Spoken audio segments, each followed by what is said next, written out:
Hello students, अगर आप भी इग्नू के स्टूडेंट हैं और हर इस साल आप भी इग्नू में एडमिशन लेने वाले हैं तो यहाँ पे आपने दो शब्द ज़रूर सुने होंगे इग्नू के अंदर। पहला है एडमिशन और दूसरा है री रजिस्ट्रेशन। लेकिन बहुत सारे ऐसे स्टूडेंट्स होते हैं जिन्हें इन दोनों शब्दों के बीच में जो फ़र्क है वो समझ नहीं आ पाता कि इन दोनों में क्या डिफरेंस है। तो आज की इस वीडियो में मैं आपको बहुत आसान भाषा में यहाँ पे बताऊंगी कि इग्नू के अंदर एडमिशन क्या होता है और री रजिस्ट्रेशन यहाँ पे क्या होता है, किस समय कौन से फॉर्म आपको यहाँ पे भरने चाहिए। तो चलिए स्टार्ट करते हैं। तो सबसे पहले ये जानते हैं कि इग्नू के अंदर जो आपका एडमिशन होता है ये क्या होता है और इसे कौन कौन से स्टूडेंट्स यहाँ पे करते हैं। तो देखो, एडमिशन का मतलब होता है जब आप पहली बार इग्नू के अंदर किसी भी कोर्स में एनरोल होते हैं तो वही आपका एडमिशन यहाँ पे कहलाता है। यानी किसी भी कोर्स में जब आप दाखिला यहाँ पे लेने जाते हैं तो वही आपका यहाँ पे एडमिशन कहलाता है। मान लीजिए इग्नू से आप जैसे बीए कर रहे हैं, ठीक है, बीकॉम कर रहे हैं, एमए कर रहे हैं या एमकॉम कर रहे हैं, कोई भी आपका कोर्स यहाँ पे है, ठीक है, एमए, एमकॉम, बीए, बीकॉम या कोई दूसरा आपका सर्टिफिकेट कोर्स है, डिप्लोमा कोर्स है, जब आप उसमें यहाँ पे दाखिला लेने जाते हैं, ठीक है, वही आपका यहाँ पे एडमिशन कहलाता है। तो यहाँ पे आपको एडमिशन फॉर्म कब भरना है, यानी जब आप किसी नए कोर्स में पहली बार यहाँ पे एडमिशन लेने जाते हैं तभी यहाँ पे आपको एडमिशन फॉर्म भरना होता है। यानी कोई भी अगर आप यहाँ पे सर्टिफिकेट फॉर्म या फिर program, certificate program, diploma courses या किसी अन्य कोर्स में आप जब यहाँ पे पहली बार शामिल होने जाते हैं तो आप यहाँ पे एडमिशन उस टाइम पे लेते हैं। ठीक है, एडमिशन के टाइम पे आपको जितने भी आपके इंपॉर्टेंट डॉक्यूमेंट्स होते हैं, ठीक है, और जो भी आपकी कोर्स फीस होती है, इन सबको यहाँ पे आपको सबमिट कराना पड़ता है। उसके बाद इग्नू आपको यहाँ पे एनरोलमेंट नंबर दे देता है और उसके बाद यहाँ पे आपका जो एडमिशन है वो कंफर्म हो जाता है, आप उस कोर्स के स्टूडेंट यहाँ पे बन जाते हैं।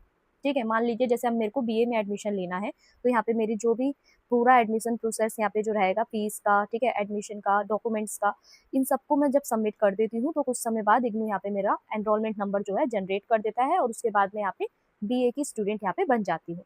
ठीक है, आई होप आपको ये एडमिशन क्लियर समझ में आ गया होगा। अब हम बात करते हैं री रजिस्ट्रेशन। ये री रजिस्ट्रेशन क्या होता है और कौन से स्टूडेंट्स को यहाँ पे करना होता है। तो देखो, री रजिस्ट्रेशन का मतलब यहाँ पे क्या होता है इग्नू के अंदर कि जब आप जो से भी कोर्स में है, मान लीजिए जैसे अभी मैंने एमए पॉलिटिकल साइंस में एडमिशन ले लिया है इग्नू में, ठीक है, मेरा फर्स्ट ईयर कंप्लीट हो गया है। देन मेरा जो सेकेंड ईयर जो होगा, सेकेंड ईयर में जब मैं उसी प्रोग्राम के अंदर दोबारा जब मैं अगले सेशन के लिए या अगले सेमेस्टर के लिए या फिर अगले एनुअल एग्जाम के लिए यहाँ पे जब मैं अप्लाई करूंगी तो मुझे यहाँ पे री रजिस्ट्रेशन करना होगा। ठीक है, मान लीजिए जैसे अब मैं बीए में हूँ, बीए की स्टूडेंट हूँ, ठीक है, इग्नू से मैं बीए कर रही हूँ, बीए की स्टूडेंट हूँ, तो यहाँ पे मेरा फर्स्ट ईयर कंप्लीट हो गया। जब यहाँ पे मेरा सेकंड ईयर स्टार्ट होगा तो मुझे यहाँ पे री रजिस्ट्रेशन करना होगा। उसके बाद ही मैं यहाँ पे अपने एग्जाम देने के लिए एलिजिबल होंगी।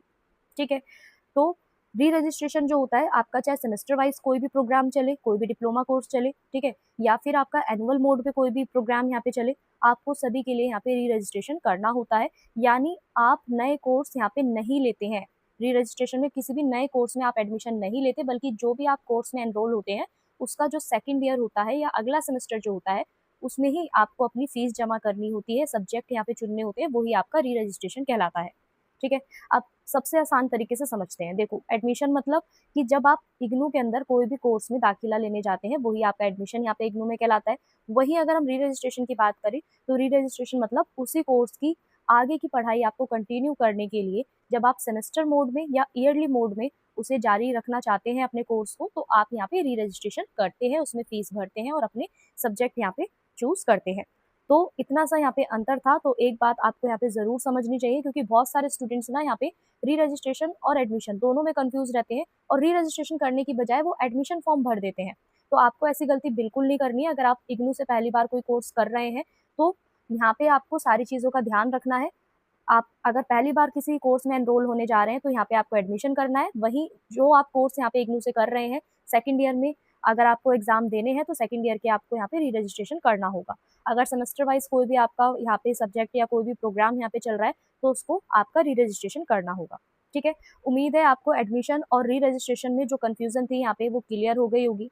अगर फिर भी आपका कोई यहाँ पे सवाल है, कोई भी डाउट है, तो उसे कमेंट सेक्शन में जरूर लिखिएगा। ठीक है, आई होप आपको आज की वीडियो पसंद आई होगी।